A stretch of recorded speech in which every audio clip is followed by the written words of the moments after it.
میں نے کہا چلو ٹھیک ہے، 4 ان کے ہو گئے 4 میرے ہو گئے، لیکن جب ریکارڈنگ ہوگی تو میں نہیں آؤں گا کیونکہ مجھے تحفظ صاحب سے بڑا ڈر لگتا ہے۔ ریکارڈنگ کا دن آیا تو ان کا ایک شاگرد تھا، وہ میرے اسٹوڈیو آیا، انہوں نے کہا صاحب وہ تحفظ صاحب آپ کو بلا رہے ہیں۔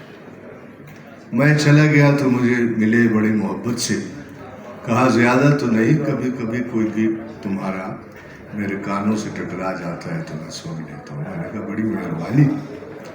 خیر انہوں نے کہا کہ وہ جو گانے ہیں ان کے بارے میں کوئی میوزک تو سوچا ہوگا آپ نے؟ میں نے کہا میں نے سوچا تو بہت تھا، مگر اب تو سوچیں، جواب دے گئی ہیں آپ کو دیکھ کے، آپ کیجیے۔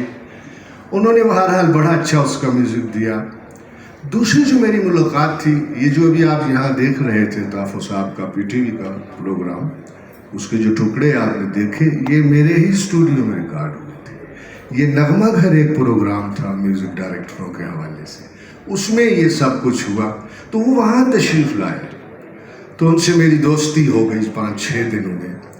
تو میں نے ایک دن کہا کہ یہ آپ اپنے طبلے کے بارے میں بڑا شور مچاتے ہیں کہ میں یوں بجاتا ہوں یوں بجاتا ہوں، تو کیا چکر کیا ہے آپ کے طبلے میں ایسا کہ جو لوگوں کے طبلے میں نہیں ہے؟ سوری۔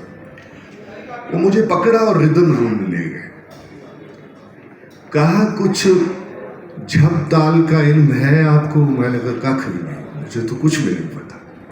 کہا چلو پتہ نہیں تو آج سمجھ جاؤ گے کہ جھپ تال کیا ہے۔ انہوں نے بجایا وہ جھپ تال 5-6 منٹ میرے ردم روم میں۔ کہا یہ سن کے تمہیں کیسے لگا؟ یہ بزرگوں کی چال ہے۔ میں نے کہا یہ سن کے مجھے ایسے لگا جیسے کوئی دیہاتی دلہن سجی سجائی میرے سامنے کھڑی۔ کہا اوکے ہو گئے، اب میں کیسے بجاتا ہوں یہ سن۔ اب انہوں نے اپنے انداز میں جب وہی تال سنایا تو پوچھا یہ کیسا لگا آپ کو؟ میں نے کہا مجھے ایسا لگا جیسے بیوٹیفل کان جو ہوتا ہے پارلر، وہاں سے کچھ سجی سجائی دلہن آ گئی۔ کہنے لگی بس یہ فرق ہے میرا اور تحفظ صاحب کا۔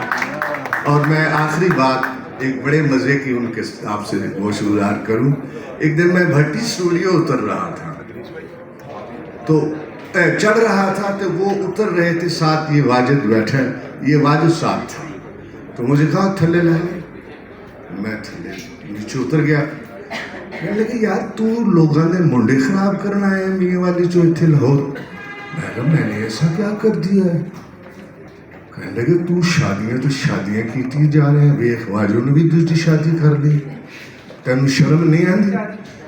میں کہا اسی تے شریف لوگاں 2-4 سال 5 کسی خاتون دی محنت کرنے ہیں کہ تیری مہربانی نکاح کر لے، پھر وہ نکاح کر لیندی ساڈے نال، تسی تے 27 سناندے ہو تے انتے دی نوبت ہی نہیں آندی۔ بہت